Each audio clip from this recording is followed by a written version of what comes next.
আগামী জাতীয় সংসদ নির্বাচনকে সামনে রেখে সরকার বা প্রধান উপদেষ্টার সঙ্গে সরাসরি কোনো সংঘাত না জড়ানোর জন্য পরামর্শ দিয়েছেন বিএনপির চেয়ারপারসন বেগম খালেদা জিয়া। গত শনিবার গুলশানের নিজের বাসভবনে বিএনপির স্থায়ী কমিটির সদস্যদের সঙ্গে সৌজন্য সাক্ষাতে তিনি এই আহ্বান জানান।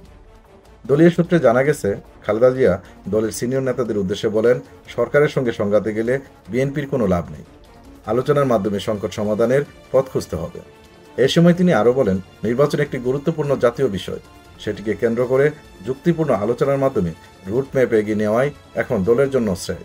যদি ডক্টর মোহাম্মদ ইউনূস না থাকেন তাহলে পরবর্তী অবস্থান কি হবে তা নিয়েও ভাবতে হবে। এদিকে আগামী 13 জুন লন্ডনে বিএনপির ভারপ্রাপ্ত চেয়ারম্যান তারেক রহমানের সঙ্গে প্রধান উপদেষ্টা ডক্টর মোহাম্মদ ইউনূসের একটি বৈঠক অনুষ্ঠিত হওয়ার কথা রয়েছে। বিএনপির স্থায়ী কমিটির কয়েকজন সদস্য জানিয়েছেন, এই বৈঠকের বিষয়ে ইতিবাচক অবস্থান নিয়েছেন খালেদা জিয়া। 7 জুন বিএনপির কয়েকজন সিনিয়র নেতা চেয়ারপারসনের সঙ্গে সাক্ষাৎ করেন।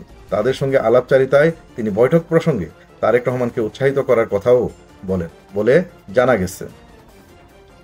এরই মধ্যে প্রধান উপদেষ্টা ডক্টর মোহাম্মদ ইউনূস 6 জুন এক ঘোষণায় জানিয়েছেন, আগামী বছরের এপ্রিলের প্রথমার্ধে জাতীয় নির্বাচন আয়োজনের পরিকল্পনা রয়েছে। তবে বিএনপি বরাবরের মতো আগামী ডিসেম্বরেই নির্বাচন চেয়ে আসছে।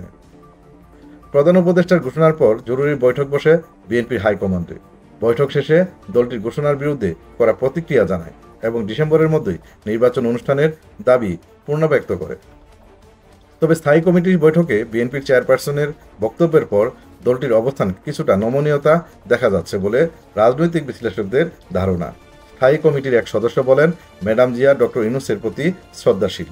তাই নির্বাচনী রুটম্যাপের বাস্তবতা, রমজান ও রাজনৈতিক আবহাওয়া সহ সবকিছু বিবেচনা নিয়ে তিনি সংঘাত নয় বরং আলোচনার পক্ষে মত দিয়েছেন।